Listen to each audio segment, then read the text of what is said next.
Good morning, folks. Good morning, folks. It's early Sunday morning. We are at the Pioneer Coal Mine Tunnel Tour in Ashland, PA. We're doing the JPVideos meetup, which was originally supposed to be Ricketts Glen, but due to the lack of rain, we switched it to this because the waterfalls not having flow to them. The group is going to get their tickets. I'm a little behind on my intro because everybody was checking out the truck and all my decorations, which I'll get into that later. I gotta go catch up with them, so we'll see in a little bit. We're standing here in line. Jay already had gone inside and checked with them, so we're actually going to do a group tour now. We're waiting for our tickets. We're going to be doing the coal mine tour and the Loki over here as a group, so we'll be able to be all together. So once we can get inside, they do have a maximum occupancy of no more than 10 due to the current conditions of the COVID-19. Masks are required, so we do have to wear our masks, as you can see. And we're going to do our best with the social distancing. Here you have the entrance to the gift shop. Like I said, this is where you buy your tickets, and then if I can do a quick walk around tour, I'll show you what it looks like in there. But our tour is running at 11:15, so maybe I'll come back and do this later and just add it in wherever, so you guys can see what's available in the gift shop. Alright, so now we're inside the gift shop. You can see they have all kinds of different things available. Coal here, different stones. I can't see anything because my glasses are fogged up. They got shirts, all kinds of really cool stuff. RJ! And there's Kathy. Woo woo! And then over here is where you get your tickets. Yeah, you have to be 18. Alright, so we got our tickets. Here, I'll just give you a quick little walk around to some of the cool stuff that they have in here.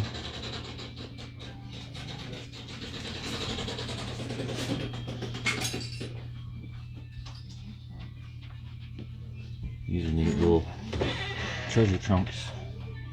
I have books here. There's probably, Schuylkill County books.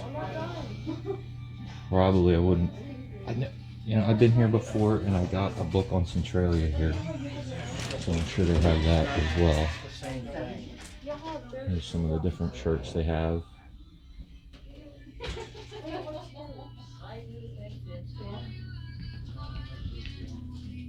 The old coal stove here. Different pieces of coal with different locations of where they came from and the dates. And some Russ stuffed animals here. Candy.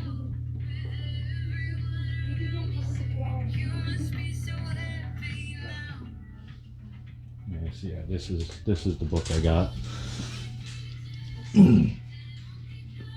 Last time I was here.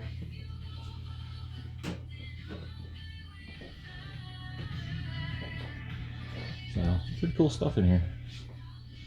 Refrigerator magnets. Binder clip magnets. The home grills hanging in the ceiling here. There's 4 of them all facing each other. We're gonna head outside. And we're gonna do our best with the social distancing. So. Social distancing my ass. So, what was that again? Social distancing my motherfucking ass. I love his potty mouth. I love it when he talks dirty to me.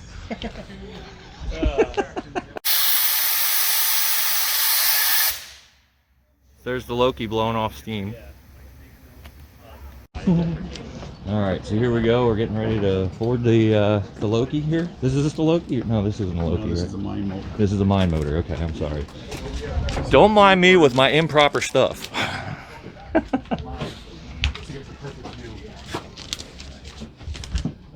Mine or vaping, but if you have cameras, which you do, you can take all the pictures you want. One question, can we use lights?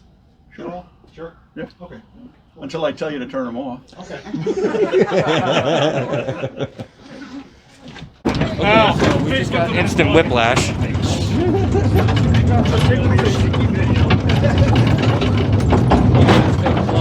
Hey, your light is actually helping me stuff.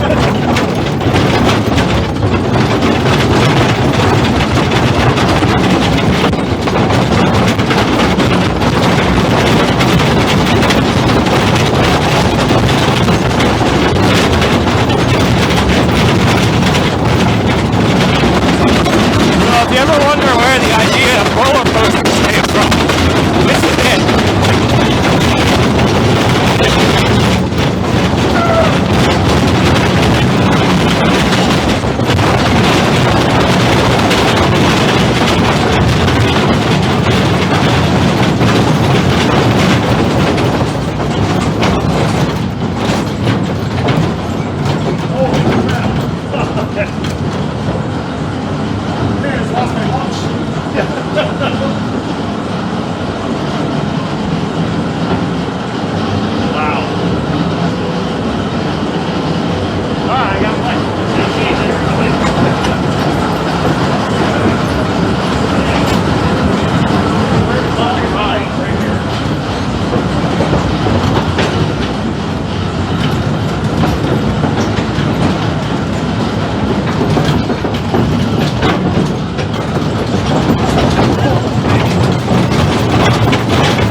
Bigfoot's coat.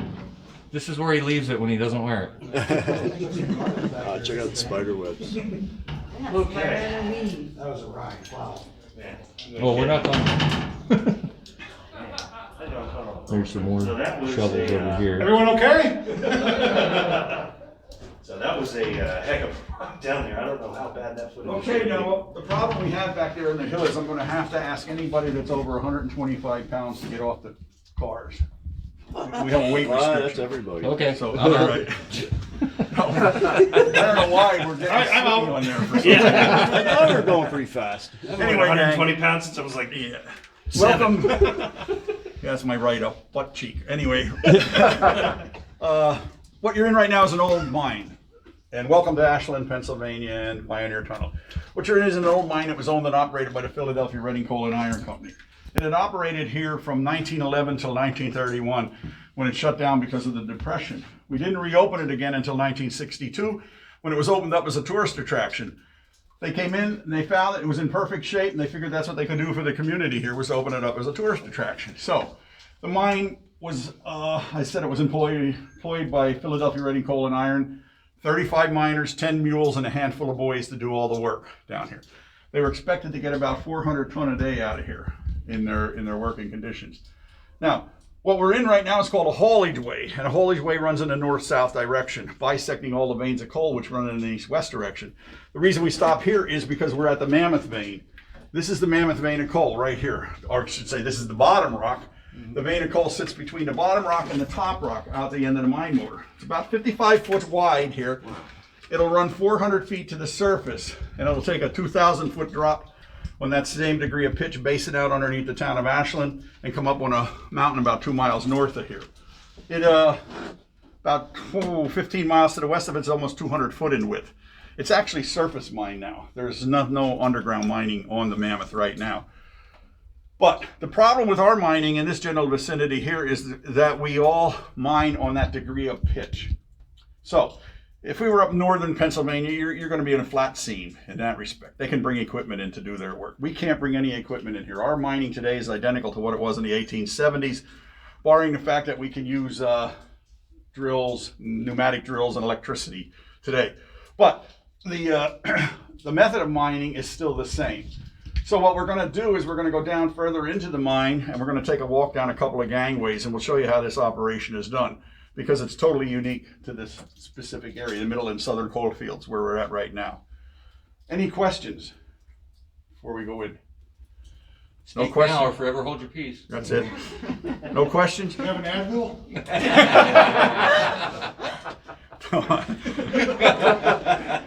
Okay, let's get out of here. We're the entertaining group for Yes. you. Didn't drift mines usually pitch downhill Yeah. when you go out? Well, We this went is downhill the coming in. entrance. Oh. This is a haulage way. This was Okay. cut from inside there out. Oh, okay. So the drift is down that way. It goes down about a 5-degree pitch. Oh, okay. How did you know that? I've been You a here miner? I've been here I've come here since the 70s. Okay, good deal. Yeah, what he's talking about is there's 3 types of mines. There's a drift, which goes directly into the side of the mountain. There's a slope, which will follow the veins and the rock. And there's what everybody always calls a mine shaft, which goes straight down. That's the type. And we're a drift. This is the easiest style of mining because it's cut directly into the mountain and across the veins that way. Any other questions? What's all this stuff growing? It's Bigfoot's jacket. Here, this stuff here? Yeah. That's called hair. I have no idea. Is that like mold? Kind of like the mold family or something. Miners carpet. Miners. There you go. New trademark. Miners carpet. Miner's carpet. I'll be waiting for a t-shirt with that.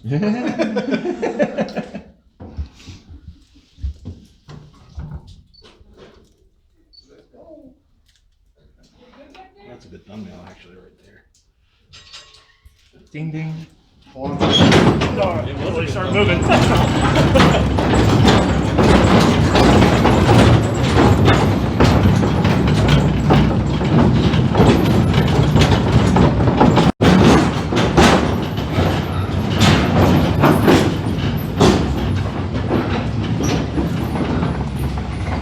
Hey, buddy. Hey, where's your mask? Well, he is social distancing. That is true. That's by far the bumpiest minecart ride I've ever taken. I have a migraine for weeks. This is the best roller coaster ever. This goes in a straight line. I was straight to loop the dips. I watched that the other day. It looked like you're riding a horse. I take that any day of the week. Yeah, that was an incredible ride back here. Now we're going to walk. Gotta watch it. I think we're going this way. The vein.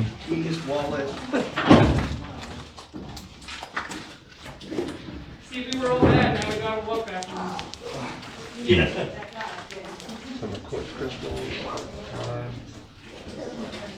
You've seen these before, stalls. But the lens is a 1.4. This is the same lens I had on my Sony back in this spring.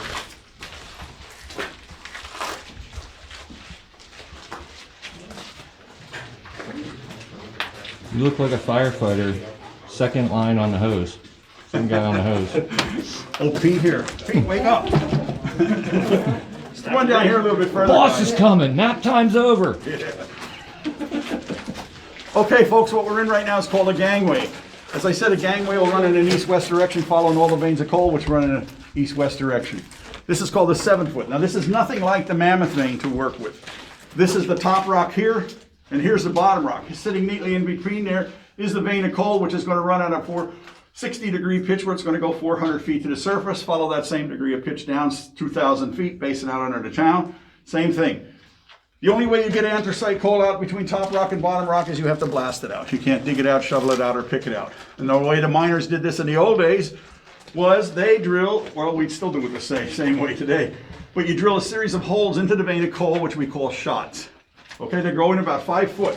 Now these old lads use what I'm holding my hand here on is called a gilker or an auger drill. They drilled 70% of this mine by hand in here by using this type of a drill. How, I have no idea, because today you use pneumatic drills and everything else, and it's extremely difficult doing that. But anyway, what they would do is they would drill their series of shots into the vein of coal, and they would put in there in the old days what they called a squib charge. A squib charge would charge about that long, about that thick around, filled with black powder and fused. They would insert the squibs inside those shot holes, take a tamping rod and tamp them on in, take some mud off the floor, pack it in there. Fuses are hanging out. They would light their fuses. They would cut the fuses first from long to short, depending upon how many shots they have, and they'd light them long to short. Now you have 1 minute to get out of here and go over in the haulage way and sit and wait for your shots to fire off. All shots fire off correctly. Smoke clears, dust clears, all of that. Then you can go in and we come back in here and we do what we call dressing down. You take a bar and you pull all the loose coal still hanging on the top rock in that respect there. Now, this is just to show you how you drill the shot holes. The actual mining is done up here. So if you come around this way and take a look up above your head up here, you'll see where we do all the mining in that respect. As you can see, it's not very big, that vein of coal. But everywhere where we take the coal out, we have to re-support with timbering. So those little timbers up there are what's helping to hold the roof above us up. The boards running laterally across there, they're called batter boards. That's where you put your feet on while you're working your way up here. And what you're going to do is, this is about 10 foot wide here. You're going to work this up about 50 more feet up, and then we're going to widen it out to a 60-foot section we call the box, which you'll see down in the other gangway down here pretty well. It's a good view of it. These are legs coming down here. We call them legs. What they do is they're holding up the roof. Now, if I told you we were up in Scranton or in the bituminous fields of western Pennsylvania, all the veins lie flat. And what we would be in right now, where our roof would be a foot above our heads. So we would be down like this working. But because we're in this different angles of the roof here, we have a good advantage for a nice gangway of being like 8 foot tall because of that section. These devices here sitting in the roof are called roof bolts. What they are is like a lag bolt, sort of. There's one right here on top of this timber right here. You can see it sitting along. It drills in about 5 foot. The machine drills it in, and what it does is when it tightens it down, it pulls that roof together real tight to give you really good stability. It doesn't take the place of timbering. You can't take any place of timbering where you take the coal out. You have to re-timber. But the roof bolts do a pretty good job for stability. The rock in this mine is sandstone and conglomerate, so it's a good layered rock in that respect. Let's go down this way a little bit. Move it on. When you go by this ladder right here, you take a look at this. This is an old manway, I'd say from back in 1918. It was opened under our light bulb burned out up there or something. And that's just an old manway to go up into the working area in there. So you guys with your camera lights, you'll be able to see it much better than my headlamp.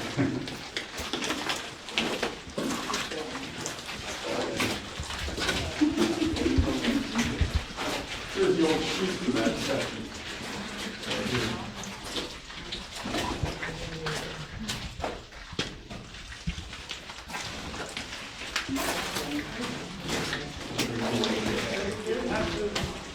There's a petrified tree.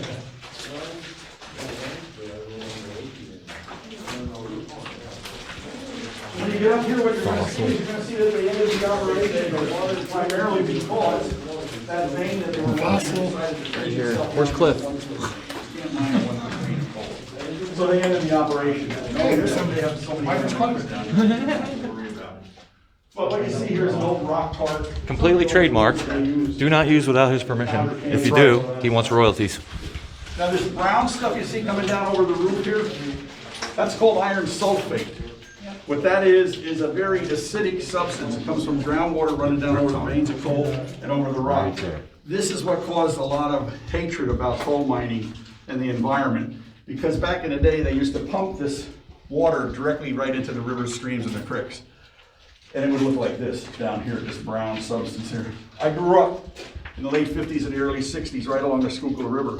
And I can't recall a day in my life when I was a kid that river wasn't black, brown, or orange, because they pumped all the coal mine, all the water into the river itself.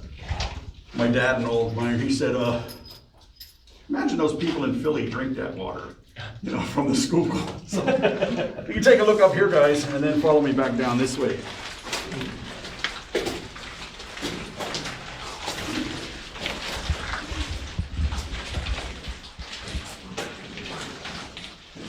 Well, I got a fire putter outer.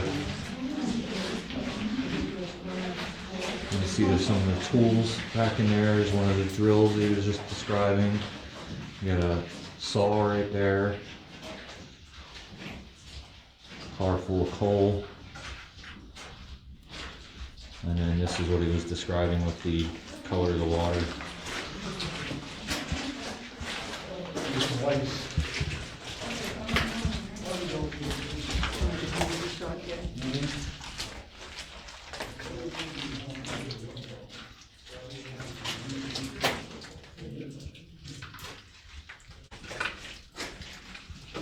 Oh, he likes when people photobomb him. Yeah, you're more than welcome to learn from me. Now, well, then he can pick on me for doing the rookie moves. Exactly. We're all guilty of it.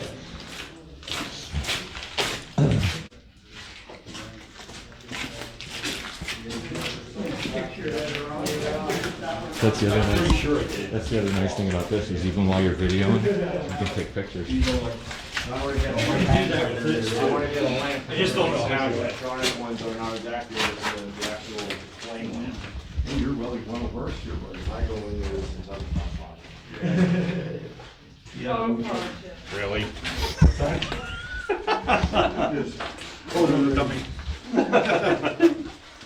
I think he's smarter than me.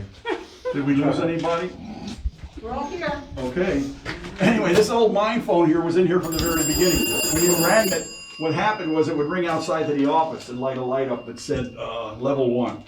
And then you could call out and you could ask for more timber, more lagging, more tools, more drills, whatever you needed in the course of the day. And Get me out. this mine has 3 levels to it. We're on level 1, 300 feet below us is level 2, and 300 feet below that is level 3. So it would light up as level 1 in that way. This is one of my favorites, the mine rat. Why do we talk about mine rats? Primarily because, there you go, mine rats. Mine rats have this uncanny ability to be able to detect seismic changes.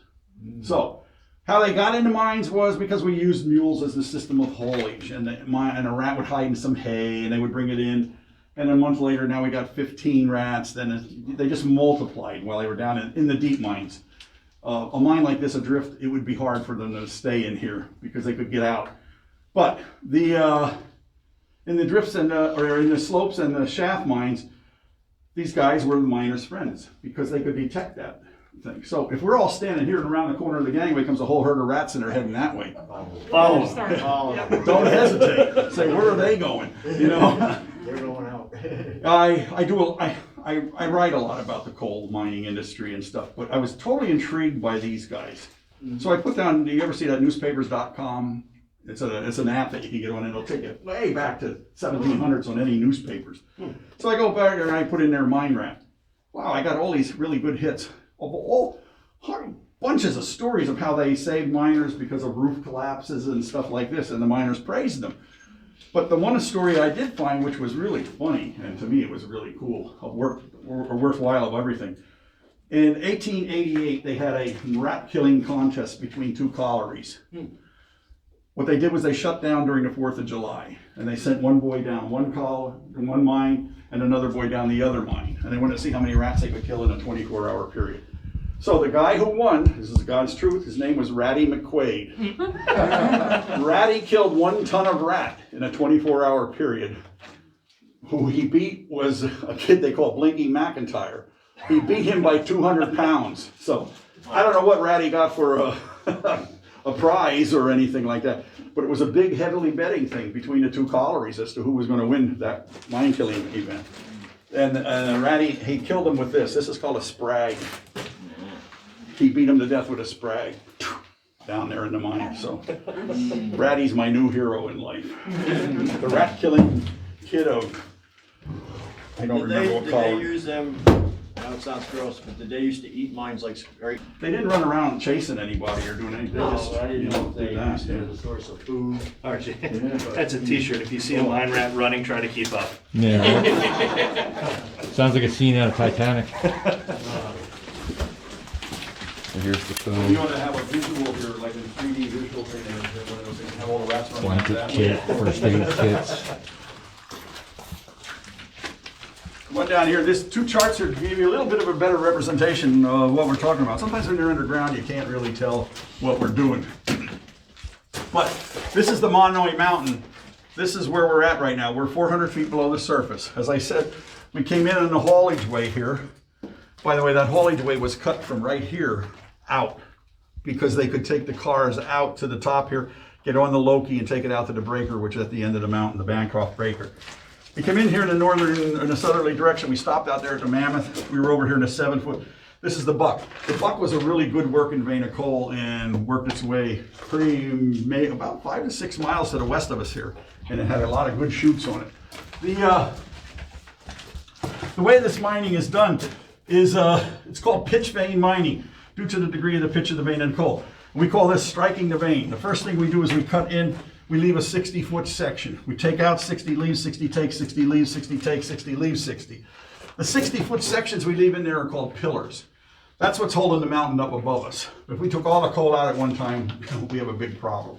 But first thing though we want to do immediately is we want to open up this first chute here completely to the surface and out on top of the mountain. This is our second escape route in case we have a problem down here.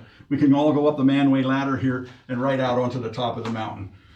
The other aspect is we can put a mine fan up there and force air down into the working condition, into the working chutes. These brown sections here you see cut through here, through the pillars and the chutes, these are called headings, or we call them monkey headings, primarily because they're very small. You can only crawl around them on your hands and knees. They're principally there for ventilation, to get good air into each working section. Now the way it's done is this. We started out there, like I showed you out there on the 7 foot, you work out, point it up to about 50 foot. That's this section right here. You work up about 50 foot right there, and then you start building this box around that box there. It's about 60 foot wide, 3 foot on each side. Now remember, we're going up this way, so the 3 foot is this way. And the lagging is on here to create the box. So what we do is we climb up in there, you get into the chute. They set their shots across here. They light their shots. In the old days, they climbed out of the box and they went down and set in the monkey heading, waiting for the shots to fire off. Shots fired off, you can come back up in here and get in here. Primarily, on a 60-degree pitch, you don't have anything to stand on. So you don't have time to build platforms and things of that nature. You want to keep going. So what you do is, every day that the coal is blasted out, you will leave it in that chute to accumulate. And then you use it as a work platform to stand on. So here you can see the miner standing on this blasted out coal. When the time comes and you reach up close to the surface and your chute fills up, it is easily offloaded down to the cars at the bottom down here. Sometimes this gate can break here, and then you get a whole load of coal down in the gangway. And the funny part about that is the miner says, "I'll see you tomorrow, guys." And then the laborers have to shovel all of that coal back into the cars and stuff to get them out of there. But that's how it's done. Anthracite mining, extremely dangerous occupation. There's so many things down here that can hurt you, injure you, kill you. One of the big problems we have is we have gassy mines in this general area here. So every time you drill into a vein of anthracite, you can open up a pocket of methane gas. Methane in its natural state is completely harmless, but mix it with 1.5% oxygen. Now you have one of the most explosive gases in the world, and it's lighter than air, so it's going to hang high to the roof of the mine. You can't smell it, feel it, or taste it in that respect. So how do you detect this gas? Well, back in the day, the miners today we still utilize them as a miner's safety lamp. The first ones were developed in 1929, they were called a Davy lamp. But to get out without getting all technical about them, they have a gauze screen around them and a little pan at the bottom with a little flame in there. What happens is the heat from the flame will change the temperature on the inside of that gauze to the temperature on the outside of that gauze. So if you put it up high to look for methane, it'll allow the gas to get there, but it won't explode it. It will just burn it off, and you'll get a big cap on top of your flame there. We call this fire damp, the methane. The other gas we have to contend with is black damp, which is extremely dangerous in old abandoned mines and any places where you can go. Black damp is CO2. What happens is it's from people breathing, animals breathing, using explosives, areas of low ventilation. You get into a pocket of that, you're going to get dizzy. And if you sat down or fell down into it, you're going to be dead because there's no air down there. It's heavier than air, so it hangs down about knees level. You can't smell it, feel it, or taste it either. Today we use what's called a methanometer. It's a little electronic device. You can run that along the seam of anything. You're going to pick up any gas that's out there in the world, any gas. Like what's her name from New York who was worried about cow farts. You could probably pick them up on that thing, you know. And what's funny about the methanometer though, it says always make sure you check it against your safety lamp. So well, that's a little odd. You know, here's this 21st century device, and you're telling me to check it against something that was made in 1829? Okay, but you're never going to go in a mine where you don't find a miner's safety lamp. Then people always say, well, why don't you have any here? Well, we're not mining coal here. So we're just like a big cave right now. But in the old days, the early days, they used a canary in a cage. They brought the canary in, set him up high, and watched him jingle jangle. He had a little bell on his neck, and he would jingle and jangle. I always wondered for all the years I've been doing this is why did they use canaries? So one year we had a Penn State group in here, and they were I can never say that word. Avian bird. What's it? Avian birds? Is Avian, that yeah. Avian? They were avian majors with birds and chickens and all of that stuff. Well, the professor told me they used them because their respiratory system can't have any changes to it, and they get all worked up. I said, well, that assumes why I never thought they would use crows or robins or something, you know. But I said, thank you, sir. Now you have cured my problem of not knowing why.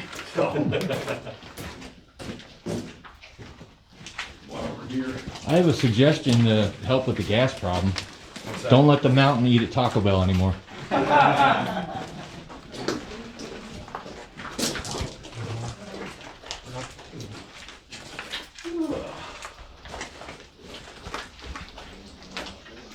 This is our mule barn, simulated mule barn of, remember I told you I had 10 working mules down here. I can't speak more highly enough than the mine mule. They should have a monument for these guys and girls because they work just as hard as any miners did and such. And they suffered just as much. The mule, extremely, extremely intelligent creature. Very, very strong. You know, a little cantankerous as the saying goes, you know, stubborn as a mule. But what I love about them is when I talk to the old miners who worked with these guys and girls was that they were vindictive. If you hurt them in any manner, shape, or form, the miners said they had a memory like an elephant. And they would watch for you and wait for you to come down a gangway. And old Molly here would lean up against you and press you up against the wall, or she'd stand on your foot, or she'd bite you. But if she really hated your guts, she would give you what the miners called both barrels. Both barrels is a full kick to the rear. So, get kicked by a 900-pound animal wearing steel shoes. You're going to remember that. Because these guys and girls, they can kick like 12 feet in the air. They're extremely good at that. They were taken care of by a bunch of young lads they called driver boys. It was their job to teach them how to work down here because you didn't use a bit, bridle, or reins. The boys walked beside the mule or rode on the bumper of the car and gave the mule commands such as waha, which meant turn left, and yee, which meant turn right. These lads were also poets and songwriters, and back in the 19th century, at some point, I don't remember the exact date, they wrote a really neat little ditty about their thing with the mules, and it was called My Sweetheart's the Mule in the Mines. And it goes, my sweetheart's the mule in the mines, I drive her without reins or lines, on the bumper I sit, and tobacco I spit, all over my sweetheart's behind. Number one song, right? Casey Kasem would say Copyright. 1870, it's going up. Come on down here.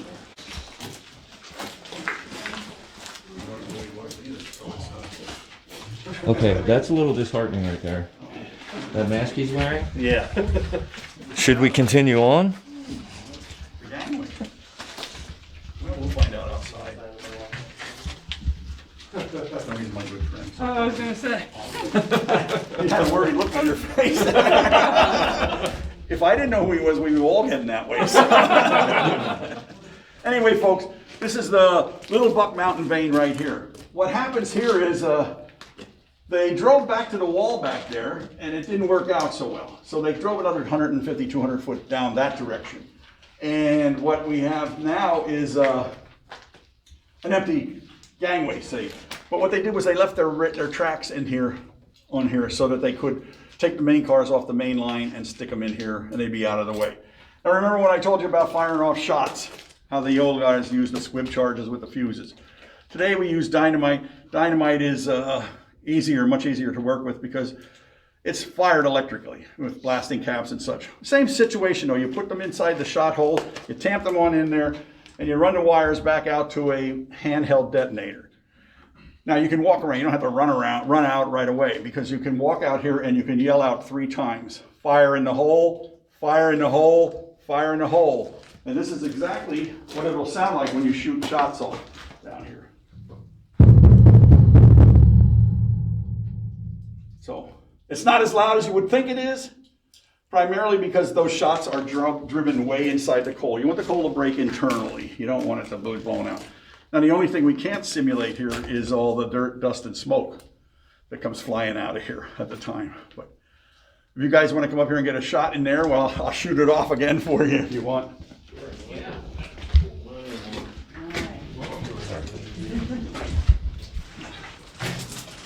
Oh, he's going in.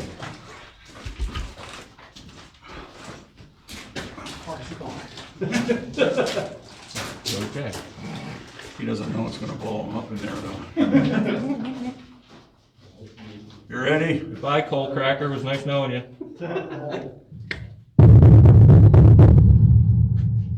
Housekeeping. At least it's not good. I have to write that up, you know.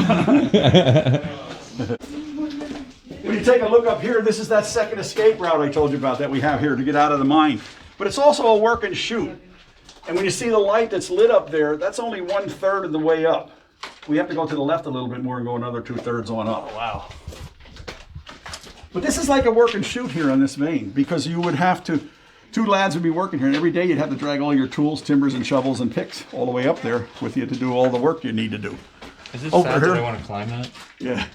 Over here is an empty box that you can see all the way at the top up there where my lamp shine.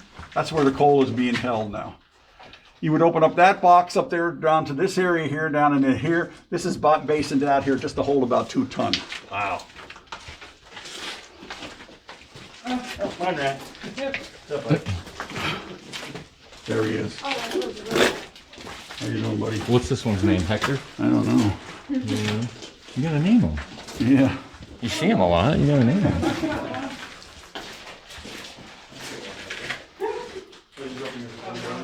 Oh.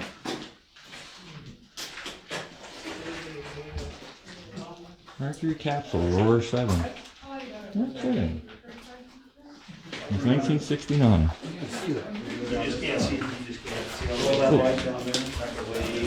Way down there. Oh, the wishing You well. said that's 300 feet down? Yeah. And that's to level 2? Yep. And then 300 feet below that's level 3? Yes, sir. You'll see a guy down there waving. What at you're you. doing here is you're actually looking down a chute that they mined up to So here. what we just looked at up there, we're looking down from there. And it's literally a wishing well. There's all kinds of change down there. That's why we don't have any change in the country. There, right? Yeah. We'll get down there and mine it out.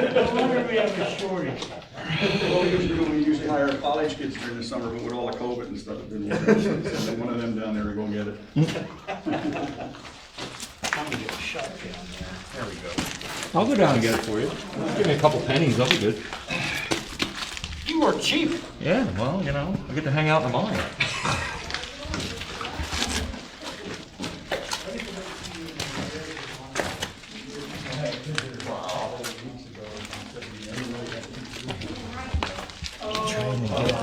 There he is.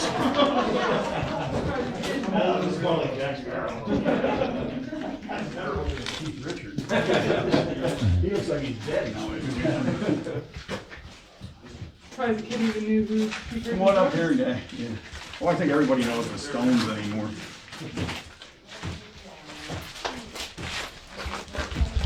My name is Richards too. I always say, oh yeah, he's my cousin from over. Richards in this area here is like a smith, you know, all over the place. Okay, so since I'm the only one in this group that's been here before, this, in my opinion, is the best part of the tour. Okay. Okay, when you want to get paid, what happens next is you have to go, your driver boy takes his, gets an empty car, brings the empty car in here and places it beneath the base of the chute. One mine car weighs 2 tons unloaded. Fully loaded, they're well over 4.5 tons. Now, one mine mule on a level grade like this can easily pull 3 fully loaded cars. So, trouble with these cars is they don't have any brakes. So in any type of an incline or a decline in the track, the worst thing you could have happen to you is have that car pull the mule over backwards or run up on his hind legs, because it would, you injure a mule for Philadelphia Reading coal, you're fired. You're not going to have another job in the pits.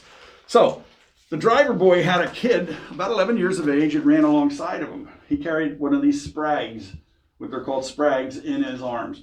He would insert the sprag in the open spoke portion of the wheel, and as the wheel rotated, he could, it acts not like a brake so much, but it'll drag the wheel down a little bit and it'll slow the car down and you know, save them. Trouble is, many of these kids tripped, fell, had their arms and legs cut off, or were crushed beneath the weight of the cars and died.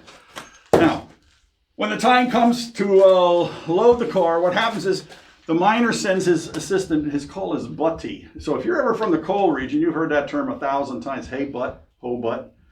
Butt-tea, not butt, like your butt. But he sends his butty up into the top of the chute. He opens up a couple traps up there, drives it down to the battery here where the miner's going to sit on the end of the battery here and drop his legs on the inside of the car.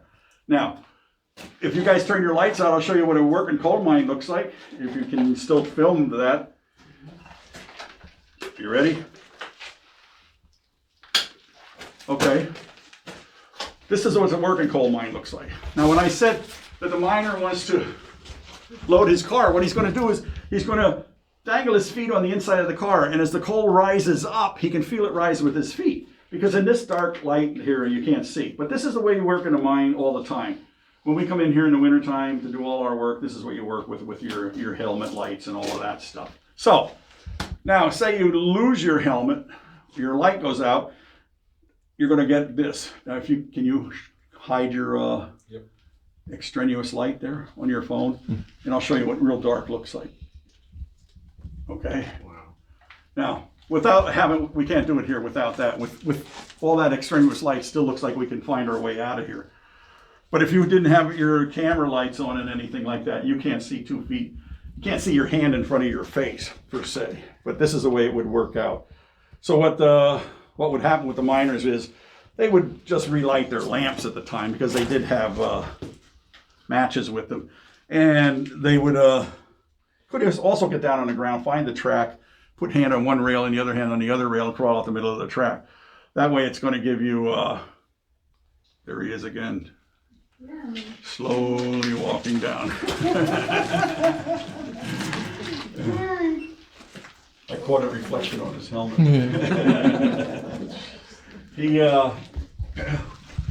Is this the Halloween store? Yeah. There he is.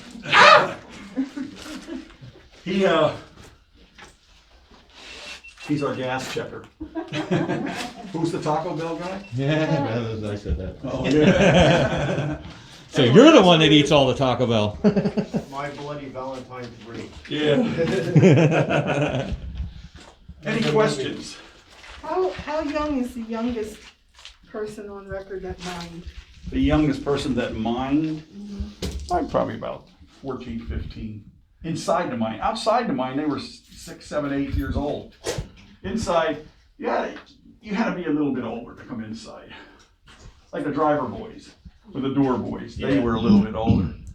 Because of the potato famine, Philadelphia hired a bunch of Irishmen. The Irishmen didn't like the Welshmen and the English, and then they had problems here. Then they went from that point to 1880s, Italian people came here. They came, and now the Irish guys were the bosses, and the Italians were underneath them. And then in the 1890s, the Slavic Eastern Europeans came here. In the coal region here, we have one name for all Eastern Europeans. They call them a hunky. So whether you're Russian, Polish, Lithuanian, whatever, you're a hunky in that respect. They had that thing. Now, here's the important part. To become a miner, you had to be able to read, speak, and understand the English language. Nothing was handed to you. So these guys all Philadelphia Reading Coal and Iron provided schools for them to learn English. So they learned English to become a miner. If you don't become a miner with papers, you're going to be a laborer your whole life. And that's hard work there. So, but there's must be 35 different jobs within a coal mine. There's timbermen, there's rockmen, there's all kinds of guys that do everything. A miner basically goes up the chute, sets the shots, and fires off the shots, and then leaves, and let the laborers do all the other bad work. That's what comes from when you work with your family. I know that as a fact. So when I was a kid, when I was 16, 17, 18, my family had 2 holes. And I used to go down there miserable, working with your dad and your uncles and all of that stuff. So I can't say fortunately, but I got drafted in '68, so I got out of the work there. Yeah, I wanted to mention thank you for your service. Well, thank you. The lower levels, are they still above the water table or below? No, they're above it. They're above? Yeah. Okay. And the 3rd level down is pretty mucky. Man, it's really wet down there. 2nd level's not too bad. But who asked me about the drift coming in here earlier? You did. Yeah, all the entrances for the gangway are on the east end of the mountain, about 1.5 miles that way. Because I do So- see when we so were they're coming still- in, there's coal, like waste coal dumped off to Yeah. the side of the mountain. I was From the old thinking, that's breaker. gotta be where Yeah. there was a breaker in the mine. The breaker came right down that hill there and sat in the middle of the hill, and then the trains came right up below it there. So It was like called the Bancroft break. Bancroft, okay. Yeah. It kind of looks like the Glen Burn mine they used to have Yeah. in Shamokin. Well, I like that big coal bank they have up there. That's Where they cool. were excavating up there. Are they? They tore all the buildings down. Oh, I haven't been up there in a while. I went by there Yeah. once and there they are with a big thing bringing it all down. I thought, oh, well, you got it on video. Yeah. Same with St. Nick. Did you get pictures of St. Nick? Not when it fell down. I watched it, but I didn't go. Yeah. I didn't have a chance. Any other questions? Yeah, I've got one. Yes. How long can these timbers last before they start to rot out and lose Well, their ability I- to support it? Yeah, most of them are oak or red oak, or I'd say the oldest that we have in here are probably 30 years old. And that's not old. As long as they're wet, they're going to stay nice. It's dry timbers you got to worry about.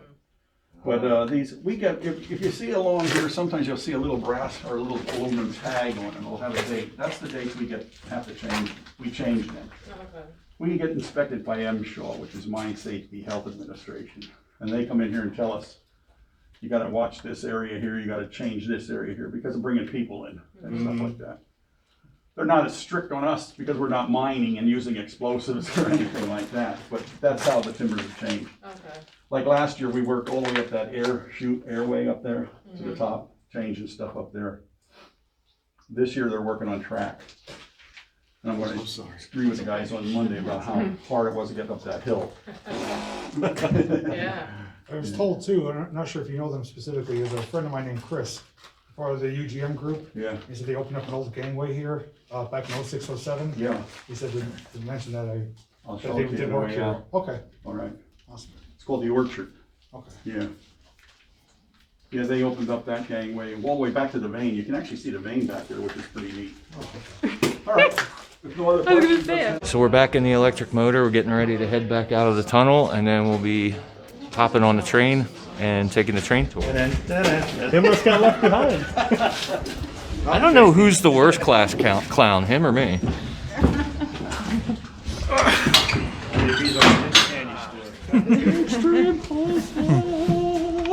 Whoa!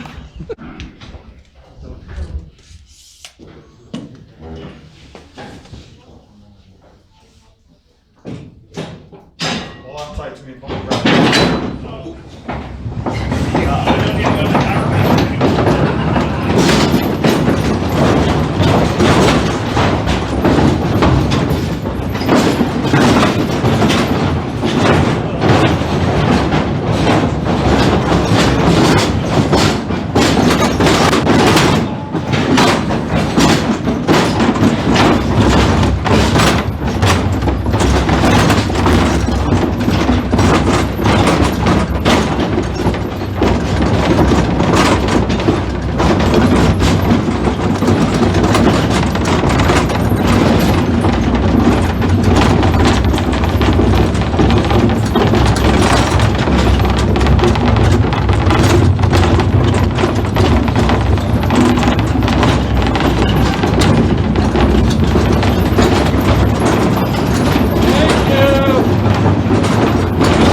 Back here's the UGM hole. That sounds kinky. I need a makeup.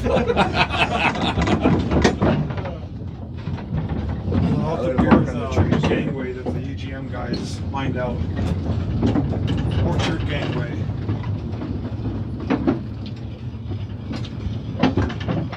They re-timbered it and everything. The last car. Yeah. Yep. Blair. Yep, you can see the vein. You see the vein straight back.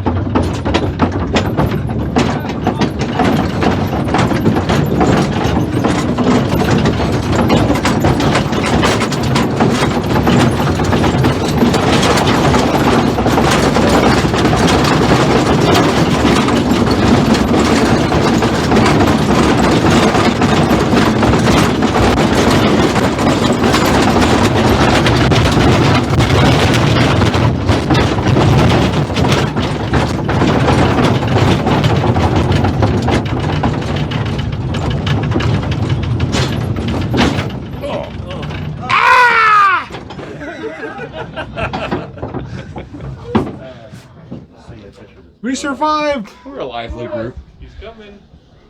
He's coming to get us. Again. Dude, can I have your job? Halloween costume. That would be awesome. That's perfect.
No road trips back there. Yeah. I wasn't sure what it was, like, if that's what it was. Got plenty of headroom though.